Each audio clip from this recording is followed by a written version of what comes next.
Hello everyone. तो कैसे हैं आप लोग? उम्मीद है आप सब बिल्कुल स्वस्थ होंगे और अच्छे से पढ़ रहे होंगे। हम लोग लास्ट क्लास तक में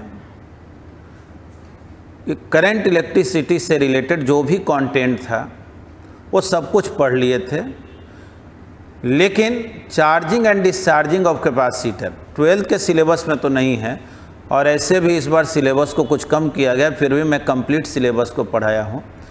लेकिन चार्जिंग डिस्चार्जिंग ऑफ कैपेसिटर पहले से भी 12th सिलेबस में था नहीं, कॉम्पिटिटिव एग्ज़ाम के सिलेबस में लेकिन है, तो इसलिए उसको भी हम लोग पढ़ेंगे। हाँ, एक बात ज़रूर जानेंगे कि आप लोग जो हैं अब कम से कम NCERT बुक का टोटल क्वेश्चन ट्राई कर लें।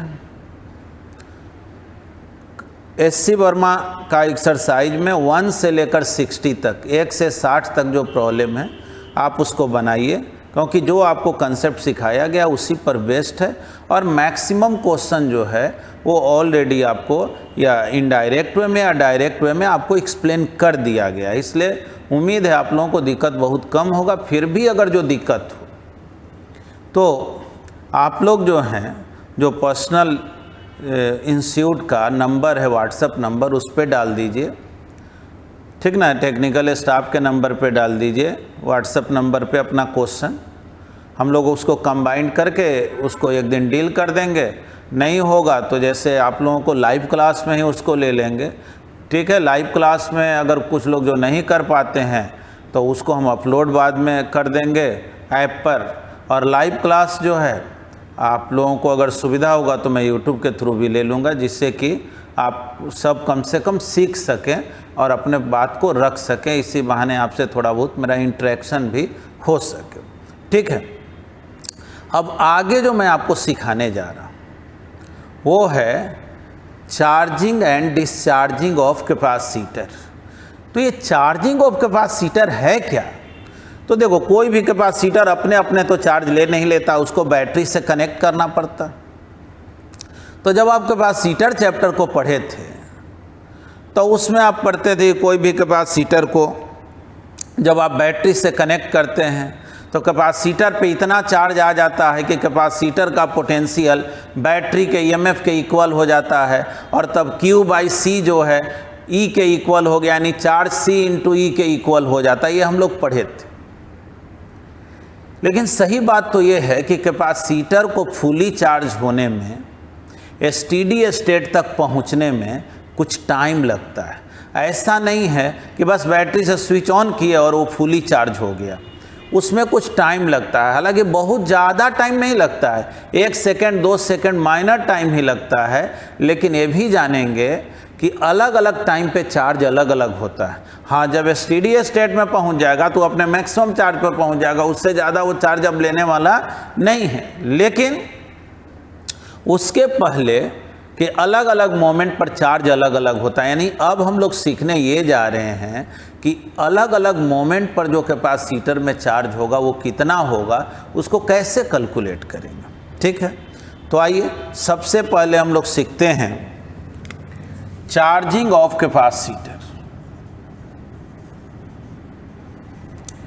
Charging of capacitor,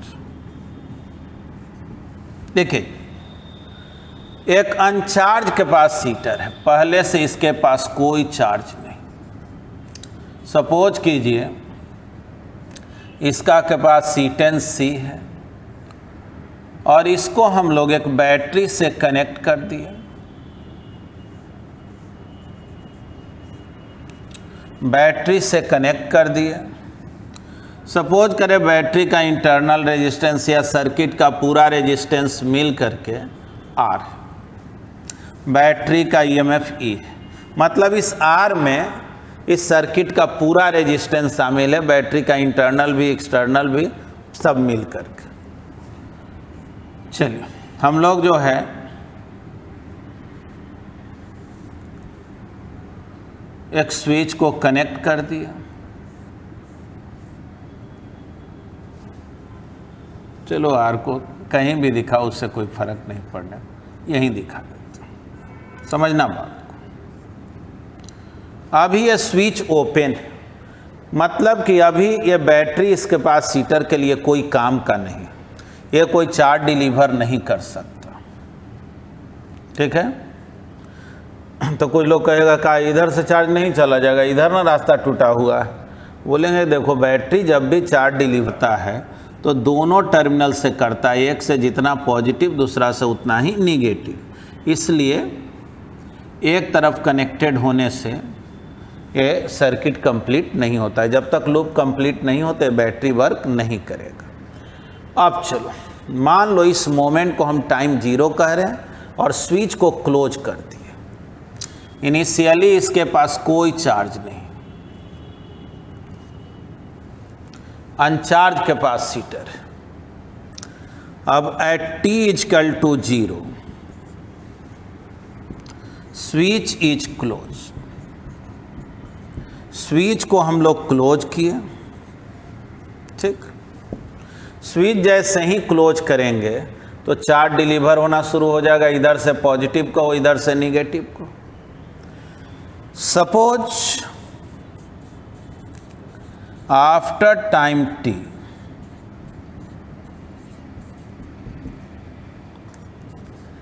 charge on capacitor is Q। t time के बाद इस कैपेसिटर पर कितना चार्ज है? Q charge.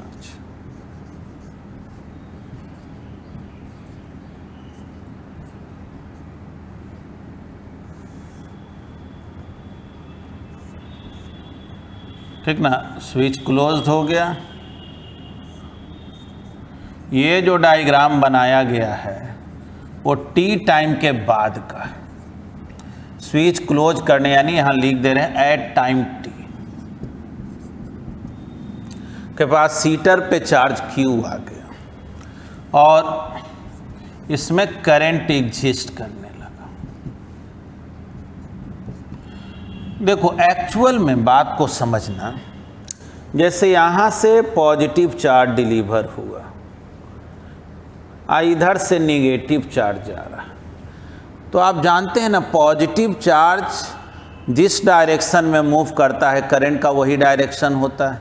यानी करंट का ये इधर पॉजिटिव चार्ज आ रहा है तो करंट का ये डायरेक्शन, और निगेटिव चार्ज जिधर जाता है करंट उसके अपोजिट में होता है। तो निगेटिव चार्ज इधर जा रहा है तो करंट उसके अपोजिट में, तो देखो तो लग रहा है ना कि करंट कैसा है? क्लॉकवाइज। ये अलग बात है कि बीच में कोई करंट नहीं है, बीच में तो गैप है, खाली स्पेस है, बीच में कोई करंट का फ्लो नहीं हो रहा, कारण कि यहाँ तो वायर है ही नहीं। ये अलग बात है कि जब हम लोग इलेक्ट्रोमैग्नेटिक वेव पढ़ेंगे तो वहाँ एक डिस्प्लेसमेंट करंट जैसा वर्ड सुनेंगे, लेकिन अभी उसका चर्चा करना उचित नहीं है। लेकिन अगर आपसे कोई पूछे कि क्या इन दोनों प्लेट के बीच में कोई करंट है, तो बोलेंगे नहीं भाई, कोई वायर वगैरह तो है नहीं, तो कंडक्शन करंट हो ही नहीं सकता है। जो भी इलेक्ट्रिक करंट हो तो कोई वायर में एग्जिस्ट करता है, तो कोई करंट यहाँ पे नहीं है। तो कहेंगे तभी कैसे लूप कंप्लीट हुए बिना करंट कैसे है? तो बोलेंगे देखो एक्चुअल में क्या है, जैसे ऐसे समझो, एक ग्लास में हम पानी ले लिए और नीचे जो है ना एक कंटेनर है, हम क्या कर रहे हैं ग्लास से पानी को धीरे धीरे धीरे धीरे गिरा रहे हैं। तो गिराते जाएंगे तो पानी जब तक एक कंटिन्यूअस फ्लो हो रहा है कि नहीं, जब तक उसमें स्टोरेज है तब तक पानी जाएगा, तो एक करंट फ्लो हो रहा है कि नहीं। तो वैसे ही समझना इसमें भी करंट का फ्लो हो रहा है, लेकिन ये ऑल टाइम नहीं है। जैसे ही कैपेसिटर फुली चार्ज हो जाएगा, अपने मैक्सिमम चार्ज पर पहुंच जाएगा, करंट का फ्लो बंद हो जाएगा। यानी ऐसा नहीं है कि ये लूप कंप्लीट वाला है कि ये करंट का फ्लो कंटिन्यूअस होते रहेगा। हकीकत तो ये है करंट यहाँ से यहाँ एग्जिस्ट कर रहा है, फिर यहाँ से यहाँ एग्जिस्ट कर रहा है, बीच में करंट नहीं है। और ये भी एग्जिस्ट क्यों कर रहा है? क्योंकि पॉजिटिव चार्ज डिलीवर होते जा रहा है, यहाँ जाके जमा होते जा रहा है, एक्यूमुलेट होते जा रहा है, और निगेटिव इधर जमा होते हैं। तो जब तक जमा होते रहेगा तब तक तो चार्ज का फ्लो हो रहा है ना, तब तक करंट एग्जिस्ट करेगा। यानी एक स्मॉल टाइम तक, जब तक कि कैपेसिटर फुली चार्ज ना हो जाए, स्टेडी स्टेट में ना आ जाए, तब तक जो है ना ये बैटरी चार्ज डिलीवर करते रहेगा। मान लो इस बैटरी का ईएमएफ है E। आइए अब हम लोगों को पता लगाना है कि अलग अलग टाइम पे चार्ज क्या होगा, अलग अलग टाइम पे करंट क्या होगा। तो ठीक, चलिए एक बार इस लूप में मूव कर लेते हैं। कैसे मूव किया जाए, यहाँ से यहाँ जाएंगे तो पोटेंशियल डिफरेंस Q/C, यहाँ से यहाँ आएंगे I इंटू आर करेंट के डायरेक्शन में, यहाँ से यहाँ आएंगे बैटरी का निगेटिव टर्मिनल -C है ना, जहाँ से चले वहीं पहुँच गए, equal to 0। IR equal to E minus Q/C, I हो गया 1/R C माइनस Q/C। देख लें, यानी कि I equal to 1/R into C minus Q। देखिए एक बात यहाँ समझेंगे, आप चाहें तो I को लिख सकते हैं dQ/dt, ठीक है। चार्ज जो है यहाँ इंक्रीज करते जा रहा है, बढ़ते जा रहा है, I का वैल्यू हो गया dQ/dt, ठीक। देखो ये जो R इंटू C है ना, R इंटू C को हम लोग टाउ सिंबल से डिनोट करते हैं और इसको हम लोग नाम देते हैं टाइम कांस्टेंट, ठीक ना, नाम दिया जाता है टाइम कांस्टेंट। इसका जब यूनिट निकालेंगे ना R इंटू C का, तो टाइम के यूनिट के इक्वल आ जाता है। कैसे, देख लो, R इंटू C है ना, तो रेजिस्टेंस को हम लोग पोटेंशियल बाई करंट V/I लिखते हैं और C को Q/V लिखते हैं। देखो V कट गया। चार्ज का यूनिट होता है एम्पियर सेकेंड और I हो गया एम्पियर, एम्पियर कट गया, देखो सेकेंड आया। यानी R इंटू C जो है ना, उसका यूनिट सेकेंड में आता है, यानी टाइम का यूनिट हो जाता है। इसीलिए इसका नाम क्या रख दिया गया है, टाइम कांस्टेंट, ठीक ना। इधर रफ वर्क है, इसको मिला लेना, ठीक। अब देखो जी, हमको ये पता लगाना है कि अलग अलग टाइम पे कैपेसिटर पे चार्ज क्या है। तो चार्ज वाला टर्म को एक तरफ लाते हैं, तो देखना dQ divided by C minus Q, C minus Q 1/टाउ, R into C को टाउ बोले, dt। अब इसी इक्वेशन को इंटीग्रेट कर दो, C माइनस Q 1/टाउ dt। अब चार्ज कहाँ से कहाँ तक चेंज हो रहा है, तो स्टार्ट में चार्ज कितना था, 0। और जब फुली चार्ज होगा तो चार्ज कितना होगा, तो मान लेते हैं Q0। कोई कहे T टाइम पर चार्ज कितना होगा, तो Q। तो अगर हम जनरल फार्मूला निकालें तो 0 से Q, ठीक ना, और टाइम हो गया 0 से T। अब इसको सॉल्व किया जाए। देखें नीचे में Q पर पावर 1 है, ऊपर dQ है, तो इंटीग्रेशन लॉग में होगा। सिखाए ना, ऊपर dx नीचे x हो तो इंटीग्रेशन लॉग में होता है। तो पहले तो इसको लिख दो लॉग C माइनस Q, और ये देखो Q का कोफिशिएंट कितना है, तब -1, तो -1 से डिवाइड करना पड़ेगा। तो -1 से डिवाइड करें चाहे मल्टीप्लाई करें, कोई फ़र्क तो पड़ना नहीं। 0 to Q 1/tau dt का इंटीग्रेशन T 0 से T। देख लें, माइनस साइन तो उधर लेकर के चले जाते हैं। एक बार Q के जगह Q लिखें तो Q तो लिखा हुआ है ही, इसमें तो कुछ करना। C माइनस Q माइनस, एक बार लोअर लिमिट Q के जगह 0 लिखें तो C माइनस T/τ। तो देखो, तो log m minus log n कितना हो गया, log m/n। C minus Q divided by C minus T/τ। क्या दिक्कत है इसमें? तो चलो, दिक्कत होने की तो कोई बात है नहीं। देखो जी, लॉग को अगर हटाना चाहते हैं तो C minus Q divided by C e to the power minus T by two, तो C minus Q equal to C e to the power minus T by two. देखो यहाँ से अगर हम लोग Q निकालें, इसको इधर ले जाएं, तो C 1 minus E to the power T by two. देख लो जी, यही चार्ज का फॉर्मूला आ गया। अलग अलग टाइम पे चार्ज अलग अलग होगा। और याद करो, हम लोग पहले जब इसी क्वेश्चन को कैपेसिटर में बनाते थे तो डायरेक्ट बोलते थे Q बाई सी ई के इक्वल हो जाएगा, लेकिन इसमें कह रहा नहीं, अलग अलग टाइम पे चार्ज अलग अलग होगा। सही बात तो ये है कि C इंटू ई चार्ज जो होगा ना, वो लॉन्ग टाइम के बाद होगा। फुली चार्ज जब हो जाएगा तब Q बाई सी किसके इक्वल होगा? ई के, तो Q हो जाएगा C। यानी यही मैक्सिमम चार्ज है।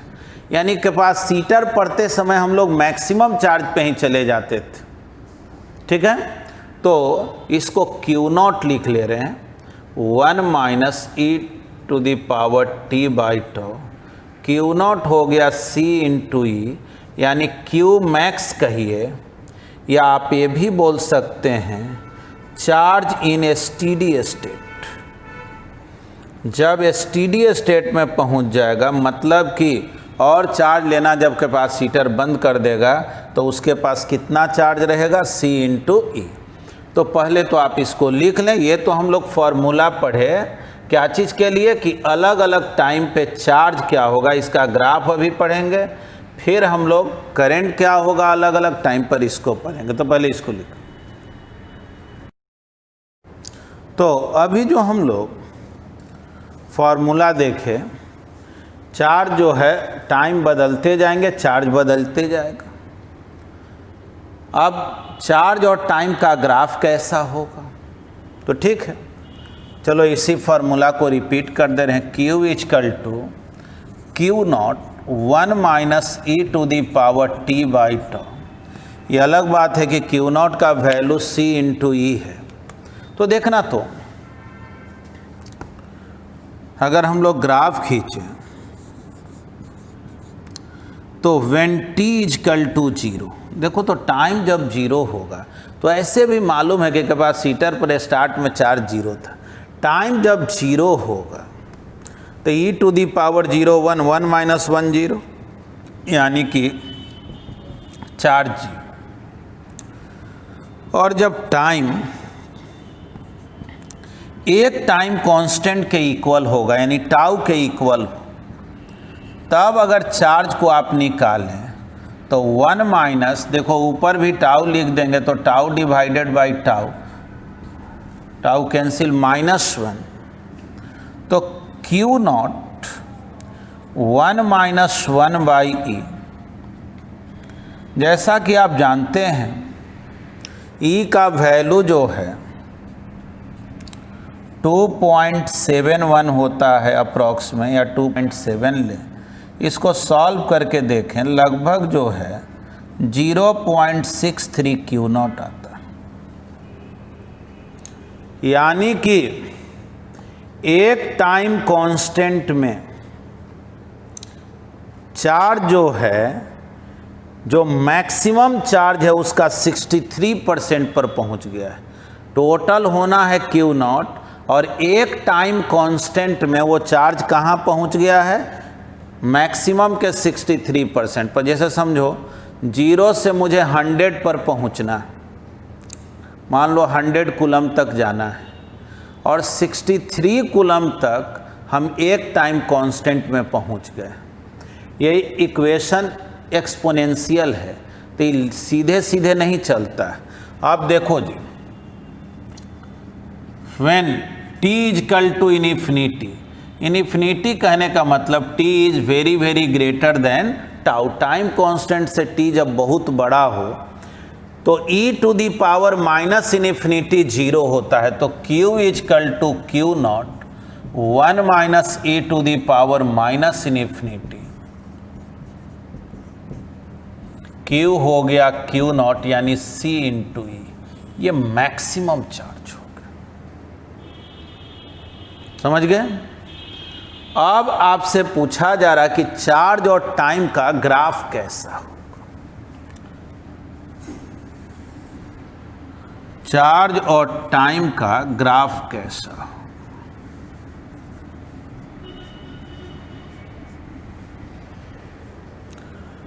तो सोचो, टाइम 0 चार्ज 0, ये एक्सपोनेंशियल इक्वेशन है। इसका ग्राफ देखो इस तरह से आता है।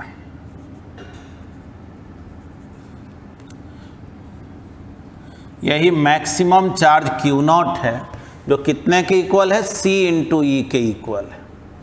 देखो क्या कह रहा है, टाइम 0 चार्ज 0, टाइम बढ़ते जा रहा है, चार्ज बढ़ते जा रहा है। और याद रखना, इसका हाइट ज़्यादा से ज़्यादा क्या होना है, Q0। इससे ज़्यादा चार्ज हो ही नहीं सकता है कैपेसिटर पे। लेकिन केवल एक टाइम कांस्टेंट में इसका जो चार्ज है 0.663 Q0 हो गया। देखना, कुछ बात समझाने की कोशिश कर रहे हैं। जैसे इनफाइनाइट टाइम में, लॉन्ग टाइम में ये पहुंचा Q0 पे, और केवल एक टाइम कांस्टेंट में ये पहुंचा, जितना पहुंचना था उसके 63% पर, यानी आधा से ज़्यादा तो हो गया। तो सोचो, मान लो लॉन्ग टाइम का मतलब 1 मिनट के लिए मान लो अगर 10 घंटा है, तो 10 घंटा में तुमको पहुंचना है Q0 पे। Q0 का वैल्यू समझो 100 कूलम है, 100 कूलम पे। और जो टाइम कांस्टेंट होता है ना, R × C, जिसको टाउ से डिनोट किए हैं, इसका वैल्यू मिली सेकेंड में होता है, बहुत कम होता है, 0.001 सेकेंड या 0.01 सेकेंड, इस तरह से होता है। तो ये बहुत कम है। तो सोचो 0.01 सेकेंड में 100 रुपया में से हम 63 रुपया पा गए, तो बच कितना गया, 37 रुपीज। तो अब चाहे 10 घंटा रहे चाहे 50 घंटा रहे कनेक्टेड, 100 मिलना था और 63 हम पहले ही पा गए हैं, तो अब जो भी मिलेगा वो 63 से तो कम ही ना होगा। यानी क्वेश्चन में ऑब्जेक्टिव में ऐसे कहेगा कि कैपेसिटर जो है शुरू में अनचार्ज था और एक टाइम कांस्टेंट में वो Q1 चार्ज लिया, गेन किया, और अगले 10 घंटे में वो Q2 चार्ज लिया। तो ये बतलाओ Q1 बड़ा है कि Q2 बड़ा है। तो बोलेंगे एक टाइम कांस्टेंट में वो जितना चार्ज ले लिया, वो टोटल जितना लेना उसका 63% है, आधा से ज़्यादा है। तो बचा हुआ ही जब 37% है, तो वो 10 दिन तक कनेक्ट करे, 10 घंटा तक कनेक्ट करें, क्या फ़र्क पड़ने को है, वो कम ही मिलना है।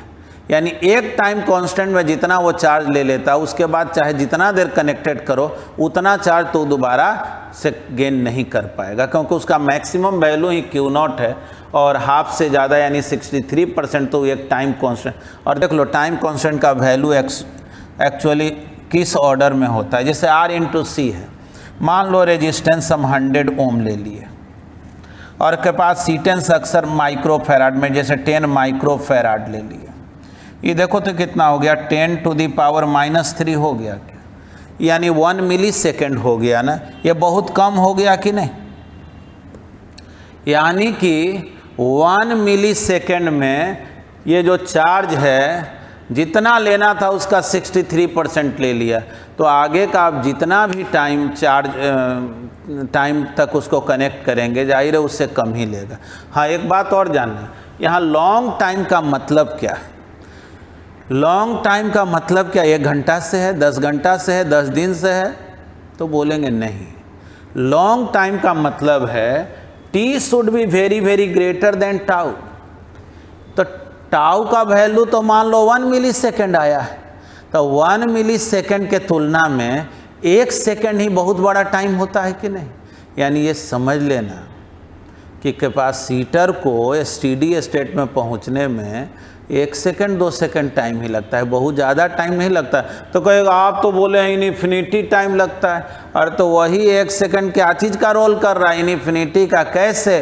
क्योंकि वो टाउ के कंपेरिजन में बहुत बड़ा टाइम है। ठीक है, तो ये जो हम लोग सीखे चार्ज किस तरह से वैरी करता है टाइम के अकॉर्डिंग और उसका ग्राफ कैसा होगा। अब इसमें हम लोग सीखते हैं कि अलग अलग टाइम पे करंट क्या होगा और करंट का ग्राफ कैसा होगा। ठीक ना, तो ऐसा कीजिए, इसको पहले आप लिख ही लीजिए। तो अब हम लोग करंट का इक्वेशन देखते हैं।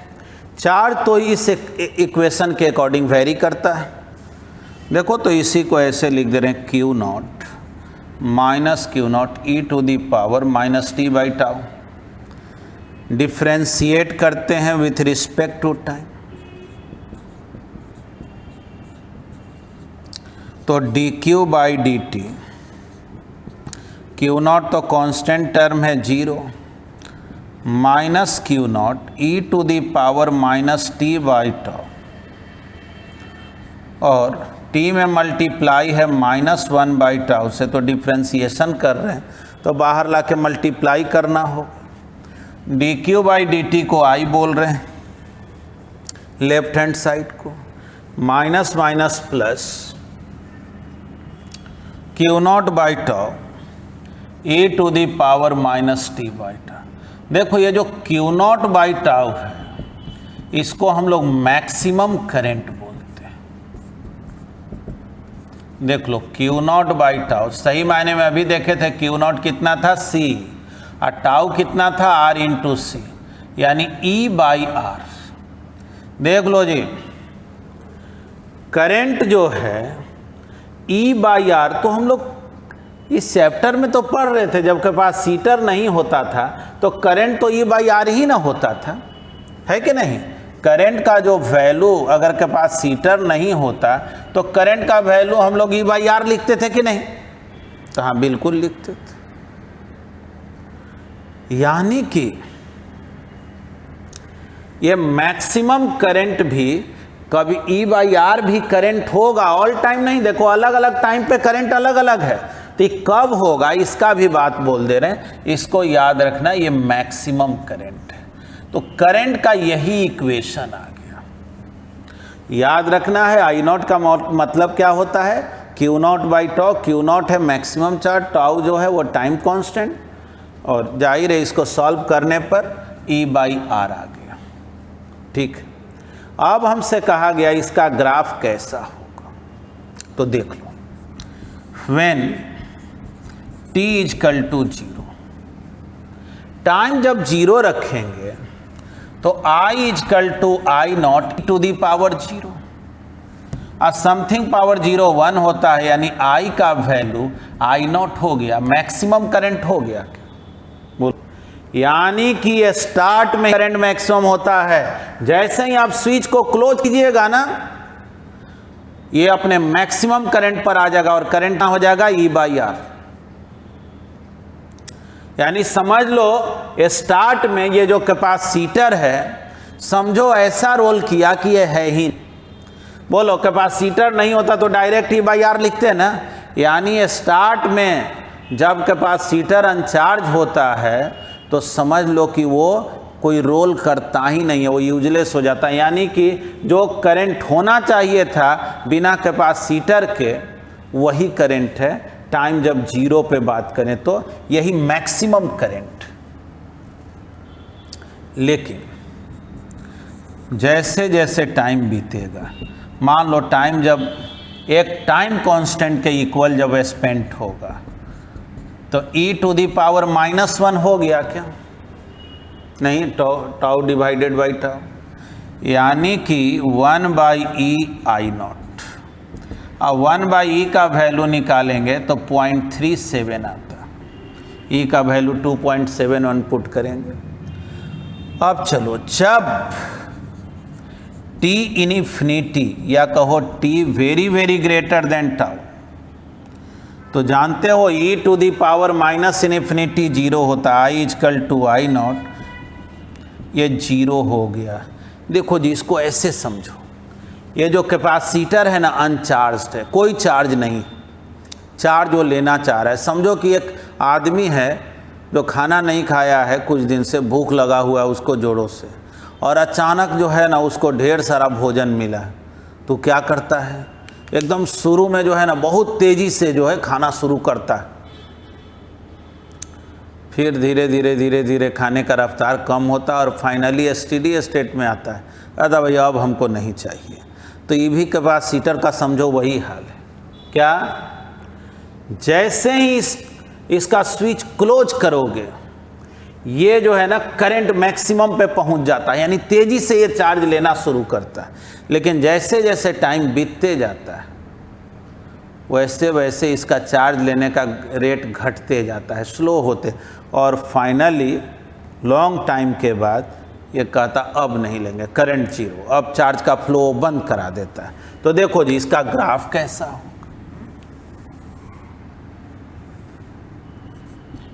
ये टाइम है और इधर चार्ज।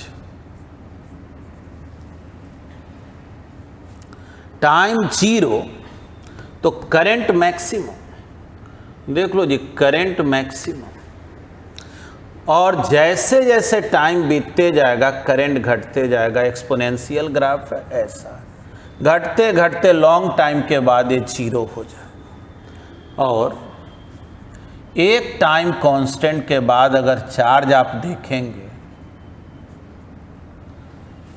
तो अब जो है जितना इसका माने एक टाइम कांस्टेंट के बाद अगर करंट देखेंगे, चार्ज नहीं, करंट जब देखेंगे तो कितना आ जा रहा है, 0.37 I0। थोड़ा सोचो ना, पिछले बार में आया था एक टाइम कांस्टेंट में 63% बढ़ गया था, आइए देखो ना 63% घट गया क्या, 0.37 हो गया, यानी 37% पर पहुंच गया था, 100 पर 37 पर पहुंच गया तो कितना घट गया, तो जाहिर है 63% घट गया। यानी कि स्टार्ट में मैक्सिमम था, एक टाइम कांस्टेंट के बाद पहुंच गया 37% पर, और लॉन्ग टाइम के बाद करंट घटते घटते क्या हो गया, जीरो हो गया। यानी कि आपके पास दो इक्वेशन आया, एक चार्ज के लिए एक करंट के लिए। हाँ, एक बात और बता दें आपको, मान लीजिए स्टार्ट में कैपेसिटर अनचार्ज नहीं होता, ठीक ना, स्टार्ट में अगर वो अनचार्ज नहीं होता तब हम लोग इसी क्वेश्चन को कैसे बनाते, तो बोलते कि देखो भाई स्टार्ट में मान लो कैपेसिटर के पास पहले से चार्ज, तो हम लोग जो इंटीग्रेशन जीरो से क्यू किए थे, जीरो से क्यू नहीं करते, अगर मान लो स्टार्ट में उसके पास चार्ज Q1 है तो Q1 से क्यू कर देते, फिर सॉल्व करते, मतलब कि ज़्यादा कुछ मेथड वही रहेगा, बस लिमिट बदल जाएगा, जीरो से क्यू ना करके हम लोग Q1 से क्यू कर देते। ऐसे जनरली क्वेश्चन में स्टार्ट में कैपेसिटर को अनचार्ज रखता, अनचार्ज नहीं भी रखे तो कुछ ऐसा कुछ दिक्कत होने वाला नहीं है। तो ठीक है, इसको भी पहले नोट कर लें। आइए अब हम लोग डिस्चार्जिंग ऑफ कैपेसिटर से रिलेटेड पहले कंसेप्ट को सीख लेते हैं, फिर हम लोग प्रॉब्लम्स पे आएंगे।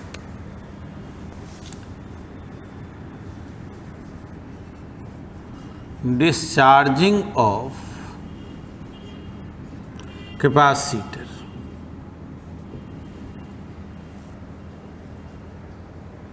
ठीक है। डिस्चार्जिंग ऑफ कैपेसिटर का मतलब यानी कैपेसिटर पहले से चार्ज होगा तभी ना वो डिस्चार्ज हो सकता है ना, जो चीज़ के पास चार्ज ही नहीं वो डिस्चार्ज कैसे होगा। इसका मतलब ये हुआ कि जो कैपेसिटर है वो इनिशियली चार्ज्ड है, मान लो इसके पास स्टार्ट में चार्ज, टाइम जीरो पर इसके पास चार्ज है, मान लो सर्किट का रेजिस्टेंस R है, चार्ज करने के लिए बैटरी का तो ज़रूरत होता है लेकिन डिस्चार्ज के लिए तो बैटरी का ज़रूरत पड़ेगा नहीं, यानी कि डायरेक्ट इसको जो है ना स्विच क्लोज करो, अपने आप पे जो है ना कैपेसिटर डिस्चार्ज होने लगेगा। इसका जो इलेक्ट्रिक फील्ड एनर्जी है इस वायर में करंट का फ्लो होगा, वो जो है ना हीट एनर्जी या अदर फॉर्म में कन्वर्ट होगा। यानी कि इनिशियली जो है इस कैपेसिटर के पास Q नॉट चार्ज। अब स्विच को क्लोज किया और यहीं से टाइम काउंटिंग शुरू किया। At t is equal to 0 switch is closed. Switch को जब आप क्लोज करेंगे तो कुछ टाइम तक जो है करंट का फ्लो होगा। अब तक होगा जब तक कि कैपेसिटर फुली डिस्चार्ज ना हो जाए। तो ठीक, मान लेते हैं after time t,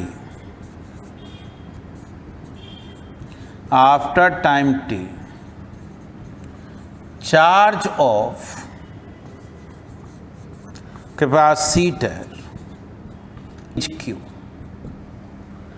T time के बाद कैपेसिटर पे चार्ज घट करके Q हो गया। पिछले बार बढ़ रहा था, चार्जिंग के केस में बढ़ रहा था चार्ज, अब चार्ज घट रहा। ठीक ना, अब स्विच को क्लोज कर दिया गया।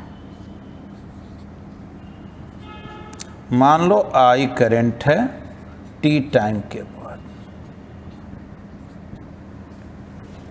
चलो जी, एक बार इस लूप में मूव करें। I into R minus Q by C is equal to 0, यानी IR हो गया Q बाई सी, यानी I हो गया 1 by R into C Q. आप जान रहे हैं R इंटू सी को तो हम लोग टाइम कांस्टेंट बोलते हैं, तो ये तो टाइम कांस्टेंट लिख देंगे। और देखो जी, I जो है उसको हम लोग D Q by D T ना लिखते हैं, D Q by D T लिखते हैं। लेकिन एक चीज़ यहाँ देखो, ये जो Q का वैल्यू है बढ़ रहा है कि घट रहा है? तो जाहिर है घट रहा है। तो जब Q घट रहा है तो D Q by D T जो है ना, मैथमेटिकली अगर बात करो तो वो निगेटिव होगा। ठीक ना, मैथमेटिकल बात अगर करें तो वो निगेटिव होगा। ठीक ना, अगर तुमसे कोई कहे कि बतलाओ D Y by D X या D Y by D T कब पॉजिटिव होता है कब निगेटिव हो, तो बोलेंगे y जब बढ़ रहा हो टाइम के साथ तो D Y by D T positive होता है और घट रहा हो तो निगेटिव होता है। तो देखो यहाँ चार्ज घट रहा है टाइम के साथ, डी टी तो कभी निगेटिव होता नहीं, टाइम तो हमेशा बढ़ता है, तो ये तो हमेशा पॉजिटिव रहेगा। और चार्ज घट रहा है तो डी क्यू जो है ना वो निगेटिव हो गया। तो सोचो, ये निगेटिव और ये पॉजिटिव, तो ओवरऑल ये क्या हो गया? निगेटिव। और राइट हैंड साइड देखो तो ये तो पॉजिटिव टर्म है, तो कोई निगेटिव किसी पॉजिटिव के इक्वल हो सकता है क्या? तो नहीं। तो इसीलिए चार्ज जब घट रहा होता है ना तो यहाँ हम लोग माइनस लगा देते हैं। माइनस लगा देंगे तो minus D Q by D T देखने में ज़रूर निगेटिव लग रहा है, लेकिन सही मायने में वो पॉजिटिव है। माइनस हटा देने से ही वो निगेटिव हो जाए। ठीक है, तो चार्ज जब बढ़ रहा था तो हम लोग I को D Q by D T लिखे थे, और घट रहा है तो minus D Q by D. देखना, D Q by Q 1 by tau, minus को हम राइट हैंड साइड में लेकर चले जा रहे हैं डी टी। अब इसी को इंटीग्रेट कर दो, D Q by Q minus 1 by toe D T, 0 से टी। और चार्ज कहाँ से कहाँ? Q नॉट से Q। स्टार्ट में Q नॉट था, अब बाद में Q नॉट ही ना यहाँ मैक्सिमम चार्ज, क्योंकि स्टार्ट में जो चार्ज है वही मैक्सिमम होगा, उसके बाद तो चार्ज घटते जा रहा है। अब इसका इंटीग्रेशन करें तो समझ ही रहे हो, log Q इंटीग्रेशन हो गया, 1 बाई एक्स का इंटीग्रेशन log x होता है तो 1 बाई क्यू है, log Q हो गया, Q नॉट से Q। अब जो है dt का इंटीग्रेशन इधर -1 बाई टॉ dt का t, 0 से t। देखो तो क्या होगा? log q minus log q nought minus t by tau, t minus 0 t ना हो गया, t बाई टाउ। तो log Q divided by Q nought minus T by tau. तो Q divided by Q nought e to the power minus T by tau. तो Q is equal to Q nought e to the power minus T by tau. बोलिए कोई दिक्कत है इसमें? तो charge और time का इक्वेशन तो आ गया। अलग अलग टाइम पे चार्ज अलग अलग होगा।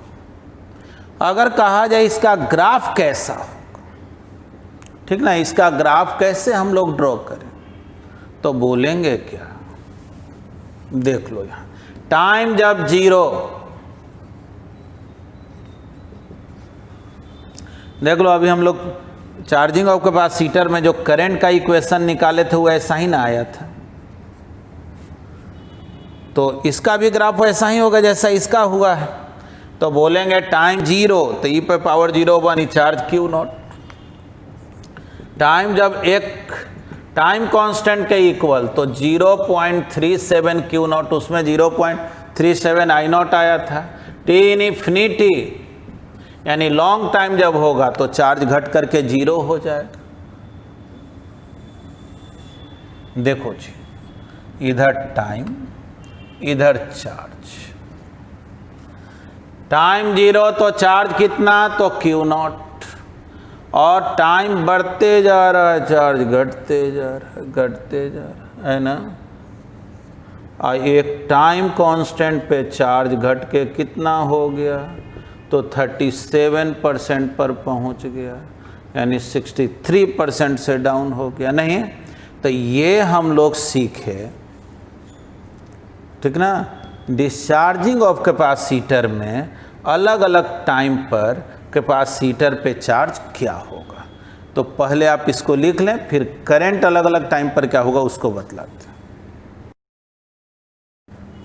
हाँ जी, तो अब इसमें जो है हम लोग जो सीखे चार्ज का इक्वेशन, अब करंट का इक्वेशन निकालना। चार्ज टाइम पे डिपेंड कर रहा, तो dq बाई dt अगर निकालें, इसको डिफ्रेंशिएट करें, तो जान रहे हैं कि डिफ्रेंशिएशन करेंगे तो e to the power x का तो e to the power x और t में मल्टीप्लाई है ना, -1 बाई टाउ को इधर लाएंगे। dq बाई dt को I बोले, हालांकि आप जान रहे हैं माइनस dq बाई dt को यहाँ पे I हम लोग बोलते हैं। खैर अभी dq बाई dt लिख रहे हैं, उसके बाद लास्ट में काम कर लेंगे। देखो जी, तो minus Q nought by tau e to the power minus T by tau. अगर इसको हम लोग माइनस को इधर ला दें, minus dq by dt Q nought by tau e to the power t by tau, इसको हम लोग I बोले, Q नॉट बाई टाउ को I नॉट बोले, e to the power minus T. देखो लोग करंट का यही इक्वेशन है, चार्जिंग हो या डिस्चार्जिंग हो, दोनों में करंट का इक्वेशन वही आया है। उसमें भी I नॉट का मतलब Q नॉट बाई टाउ आया था, जो बाद में हम लोग Q नॉट और टाउ का वैल्यू रखे थे तो E बाई आर आ गया था। तो यही मैक्सिमम करंट है। इसका जब आप ग्राफ खींचेंगे तो इधर टाइम 0 तो करंट है I नॉट, और जैसे जैसे टाइम बीतते जाएगा करंट घटते जाएगा। यानी डिस्चार्जिंग में क्या होता है कि शुरू में जो है मैक्सिमम चार्ज है और शुरू में तेजी से उसका चार्ज घटेगा, तेजी से जो है ना वो डिस्चार्ज होगा, और धीरे धीरे जो है डिस्चार्ज होने वाला जो करंट है वो कम होते जाएगा और फाइनली करंट ख़त्म हो जाएगा। यानी कि चार्जिंग हो या डिस्चार्जिंग हो, करंट जो है ना उसका इक्वेशन एक ही जैसा रहता है। चार्जिंग के भी केस में स्टार्ट में करंट मैक्सिमम होता है और बाद में जब फुली चार्ज हो जाता है तो करंट ख़त्म। डिस्चार्जिंग में भी स्टार्ट में चार्ज तेज़ी से वो डिलीवर करता है, बाद में उसके बाद चार्ज ही नहीं बचता है तो करंट समाप्त हो जाता है। तो ये हम लोग सीखे theoretical content charging and discharging of capacitor का। अब हम लोगों को सीखना है कि इससे रिलेटेड प्रॉब्लम्स कैसे बनाएंगे। तो पहले आप इसको लिख लें। देखिए एग्जाम्पल में एक ऐसा क्वेश्चन ले रहे हैं जिसमें सर्किट में एक से ज़्यादा रेजिस्टेंस हो, और अक्सर ऐसा क्वेश्चन देखने में आपको हार्ड लगता है, चार्जिंग डिस्चार्जिंग से ही रिलेटेड है, लेकिन डायरेक्ट सब फार्मूला बेस्ड क्वेश्चन नहीं है कि एकदम सीधे सीधे काम कर रहा। तो इस तरह के क्वेश्चन में क्या पूछा जाता है पहले उसको समझें।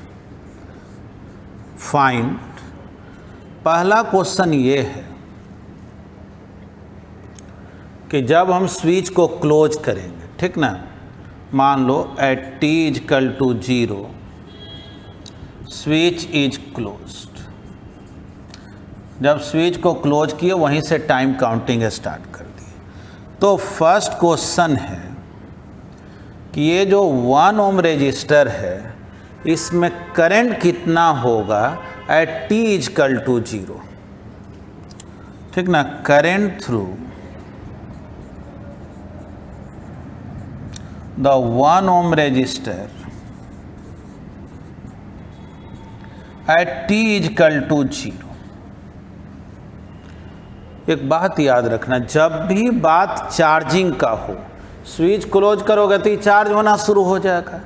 चार्जिंग ऑफ कैपेसिटर का जब भी बात हो तो एक बात तो स्पष्ट है कि करंट जो मैक्सिमम होता है वो स्टार्ट में ही होता है। हालांकि चार्जिंग डिस्चार्जिंग दोनों में भी करंट मैक्सिमम कब होता है, जब टाइम 0 स्टार्ट में।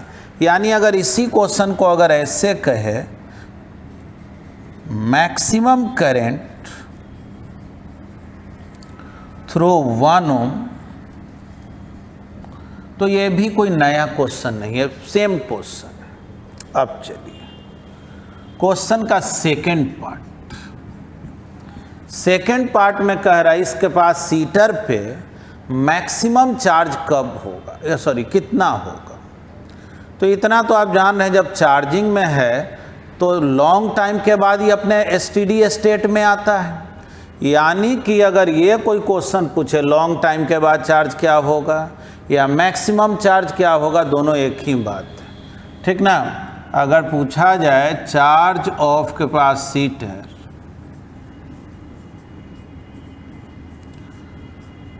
आफ्टर लॉन्ग टाइम और मैक्सिमम चार्ज ऑफ कैपेसिटर, दोनों एक ही बात। थर्ड पॉइंट, कहा जाए कि सर्किट का टाइम कांस्टेंट क्या होगा। Find time constant of the circuit. तो आपको अगर टाइम कांस्टेंट तो R × C होता, लेकिन इसमें रेजिस्टेंस तो 3 ठो है, तब कैसे काम करेंगे इसको हम लोग सीखें। इसी में आपसे अगला क्वेश्चन पूछ दिया। देखो एक में तो टाइम 0 पे हम लोग करंट पूछे, एक में हम लोग लॉन्ग टाइम के बाद चार्ज पूछे, ठीक ना। इनिशियली कैपेसिटर के पास कोई चार्ज नहीं है तो, और टाइम कांस्टेंट अब इसी में पूछ देगा कि t टाइम पर, मतलब अलग अलग टाइम पर, मान लो कि कह देगा 0.1 सेकेंड पर, 0.01 सेकेंड पर बतलाओ चार्ज क्या हो। तो ठीक है, charge of capacitor at t = 0.01 second, ठीक। फिर कह रहा है current through the 1 ohm resistor at t = 0.01 second, है ना। ये 5 क्वेश्चन है।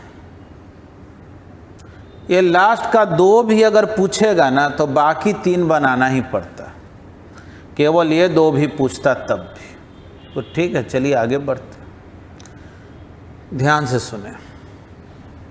टाइम जीरो पर सिखाए हैं कि स्टार्ट में जो है करंट मैक्सिमम होता है और स्टार्ट में जो कैपेसिटर है समझो ये कोई रोल करता ही नहीं है। अभी कुछ देर पहले देखे थे हम लोग कि टाइम जीरो पे करंट E/R आ गया था, यानी कैपेसिटर समझो था ही नहीं।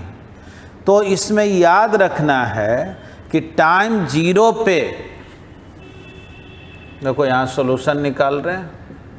First, at t = 0 uncharged capacitor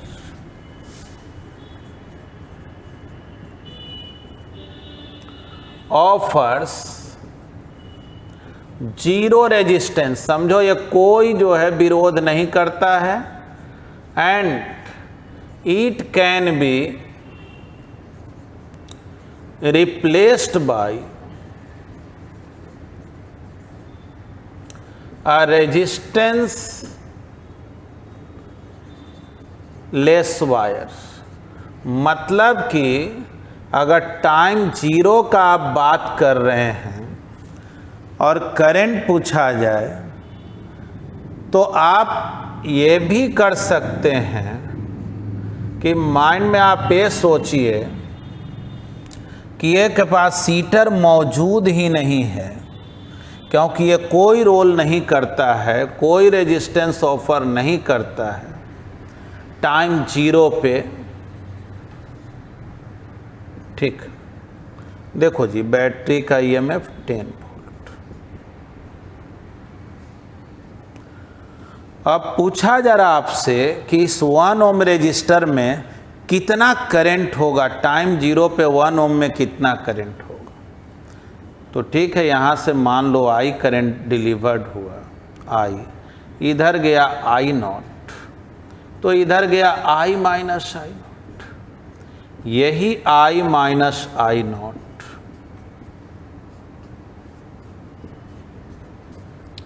और ये I0 मिल करके I हो। तो एक बार हम लोग इस लूप में चलेंगे और एक बार इस लूप में चलेंगे, I0 तो निकल जाएगा। I0 को ही आप मैक्सिमम करंट बोलें, टाइम जीरो पे करंट बोलें, दोनों बात एक ही, ठीक ना। तो पहले तो आप क्या करें कि इसको जो है आप लिख लें, जगह नहीं है लिख लें पहले। हाँ जी, तो हम लोग बारी बारी से लूप में मूव कर रहे हैं। अगर इस लूप में चलें तो बोलेंगे 3I माइनस I0, ठीक ना। करंट के डायरेक्शन में जा रहा है और ये करंट के अपोजिट में -1 × I0 इज इक्वल टू 0, यानी 3I is equal to 4I0, यानी I हो गया 4/3I0। मुझे I0 का वैल्यू निकालना है। चलो एक इक्वेशन तो आ गया, ठीक ना। हम लोग एक बार इस लूप में मूव कर चुके हैं, अब एक बार इस लूप में चलो। तो यहाँ से यहाँ जाएंगे तो 2 × I, फिर नीचे जाएंगे +1 × I0, है ना, 1 × I0 और इधर -10 इज इक्वल टू 0। I का value 4/3I0 plus I0 is equal to 10। देख लो तो कितना हो गया, 8/3 + 1, यानी कि 11/3 I0 इज इक्वल टू 10, यानी I0 हो गया 30/11 एम्पियर, ठीक ना। 30/11 एम्पियर, यही हो गया मैक्सिमम करंट। ये क्वेश्चन का फर्स्ट पार्ट हुआ, ठीक। अब देखो क्वेश्चन के सेकेंड पार्ट में, समझा ना, ये स्टार्ट में जो करंट होगा ना इस ब्रांच में, जिस ब्रांच में कैपेसिटर भी मौजूद है, यही मैक्सिमम करंट होगा। उसके बाद एक करंट घटना शुरू हो जाएगा, क्योंकि आप जानते हैं चार्जिंग प्रोसेस में जैसे जैसे कैपेसिटर चार्ज होते जाता है करंट कम होते जाएगा और फाइनली करंट खत्म हो जाता है, ठीक। सेकंड पार्ट में क्या पूछ रहा है, लॉन्ग टाइम के बाद बतलाव इस कैपेसिटर पर क्या चार्ज होगा, यानी मैक्सिमम चार्ज। तो देखो लॉन्ग टाइम के बाद जो है ना इस ब्रांच में करंट गायब हो जाएगा, करंट का फ्लो नहीं हो पाएगा। यानी बोलेंगे क्या कि आफ्टर लॉन्ग टाइम, मतलब समझो एसटीडी स्टेट में जब पहुंच गया तो कैपेसिटर जो है उसके वाले ब्रांच में कोई करंट पास नहीं करता, यानी समझो कैपेसिटर इनफाइनाइट रेजिस्टेंस ऑफर कर देता है। Capacitor offers infinite resistance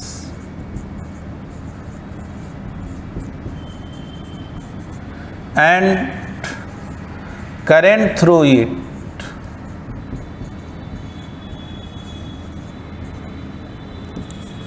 becomes zero। कोई करंट इसमें पास नहीं करता, जिस ब्रांच में भी ये रहेगा।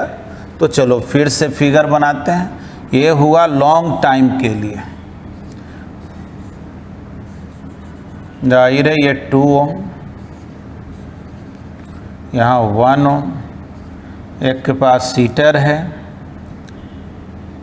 लॉन्ग टाइम के बाद जो है इस पर जो चार्ज होगा वो तो मैक्सिमम हो जाता है, क्योंकि उसके बाद चार्ज देना ये बंद कर दिया। ये 3 ओम, बैटरी का ईएमएफ 10 वोल्ट, कैपेसिटेंस दिया हुआ है 2 माइक्रोफैराड। देखना जी, इसका जो चार्ज है वो मैक्सिमम हो गया, मान लो Q0 चार्ज हो। मैक्सिमम चार्ज को अक्सर हम लोग Q0 से डिनोट करते हैं, ठीक। अब क्या करें, यहाँ से करंट तो चलेगा लेकिन करंट इधर नहीं जाएगा, इसके थ्रू 0 होगा, तो I इधर हो गया, I इधर रह गया। चलो निकालना तो मुझे Q0 का वैल्यू है। बोलेंगे ठीक है, Q0 चार्ज निकालने के लिए कैपेसिटेंस और पोटेंशियल डिफरेंस का ज़रूरत होता है। इसका पोटेंशियल डिफरेंस क्या होगा मुझे ये पता करना पड़ेगा। तो ठीक है, वही काम में हम लोग लगे हुए हैं। ठीक है, इसको तो मिटा दे रहे हैं। अब जो है एक बार इस बड़ा वाला लूप में आप मूव करें, यहाँ से यहाँ जाएंगे 2 × I, आगे तो कुछ है नहीं, फिर 3 × I और -10 = 0, यानी 5I = 10। I हो गया 2 एम्पियर। क्या गड़बड़ हो गया क्या? तो नहीं, गड़बड़ तो नहीं, I 2 एम्पियर हो गया। लेकिन इसका चार्ज अगर निकालना है तो मान लो अगर ये पॉइंट M है और ये पॉइंट N है, तो M और N के बीच पोटेंशियल डिफरेंस क्या होगा ये मुझे निकालना पड़ेगा। Bm - Bn, M से N तक चलो, तो M से N तक चलना है तो आप ऐसे आइए चाहे ऐसे आइए। तो अगर आप इस तरह से आएंगे तो यहाँ से यहाँ तो कोई करंट है नहीं, तो इसका तो कोई रोल है नहीं। 3 × I हो गया, 3 × I और I आया है 2, यानी 6 वोल्ट। यानी इस कैपेसिटर का पोटेंशियल डिफरेंस 6 वोल्ट है। तो चार्ज कितना हो गया? तो capacitance into potential difference. Capacitance कितना है? 2 माइक्रोफैराड और Vm - Vn कितना? 6, यानी कि 12 माइक्रोकूलम।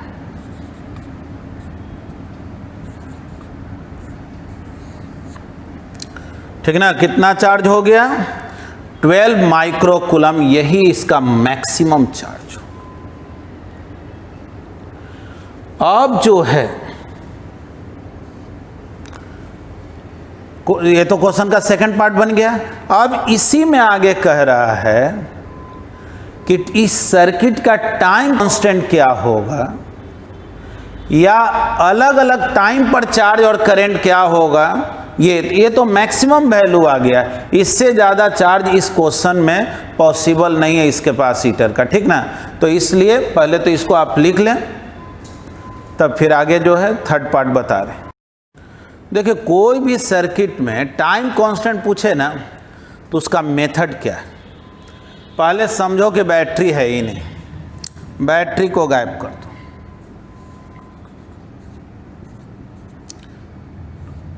बाकी डायग्राम जैसे है बना लो, बैटरी को हटा दो।